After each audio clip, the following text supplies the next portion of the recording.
یہ ہوتا ہے کہ مشاعرے کے اسٹیج پر جس شخص سے افتتاح کرایا جاتا ہے وہ باہر سے تلاش کر کے لایا جاتا ہے اور یہ بتایا جاتا ہے کہ یہ شخص اہم ہے، یہ شخص عظیم ہے، یہ شخص بڑا ہے، یہ شخص برتر ہے۔ میں جناب ڈاکٹر نواز دیوبندی کو مبارکباد دے رہا ہوں کہ ایک عرصے کے بعد پہلی مرتبہ انہوں نے اپنوں کے درمیان سے ایک عظیم شخص کو تلاش کیا اور اس سے اس فریضہ کو انجام دینے کی گزارش کی۔ وہ نام ڈاکٹر راحت اندوری کا ہے، جو ہم چھوٹوں میں بہت بڑے ہیں، اتنے بڑے ہیں کہ ہم انہیں جب دیکھتے ہیں تو سر اٹھا کر کے ان کی عظمت کی طرف دیکھتے ہیں تو ہمیں اپنی ٹوپی سنبھالنی پڑتی ہے۔ میں نواز کو مبارکباد دے رہا ہوں کہ انہوں نے ہم شاعروں میں ایک برتر شخص کو،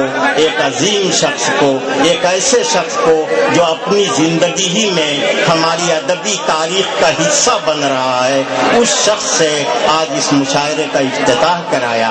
اس کے لیے میں جناب ڈاکٹر نواز دیوبندی جو سرپرست مشاعرہ ہیں انہیں مبارکباد دے رہا ہوں، حسیب صاحب کو بھی مبارکباد دے رہا ہوں، جتنے لوگ ڈائس پر ہیں سب کا استقبال کر رہا ہوں۔ پاکستان کے لوگ جو اس مشاعرے میں شریک ہونے تشریف لائیں گے، جس وقت وہ آ جائیں گے میں اس وقت ان کے بارے میں اور ہندوستان اور پاکستان کے جو دوستانہ رشتے قائم ہو رہے ہیں ان کے بارے میں اس وقت گفتگو کروں گا۔ اس وقت میں آپ کو مشاعرے کے ماحول میں لا رہا ہوں، نعت پاک سے مشاعرہ شروع کرا دینا چاہتا ہوں تاکہ مشاعرے کو کامیابی اور برکت کی ضمانت مل جائے۔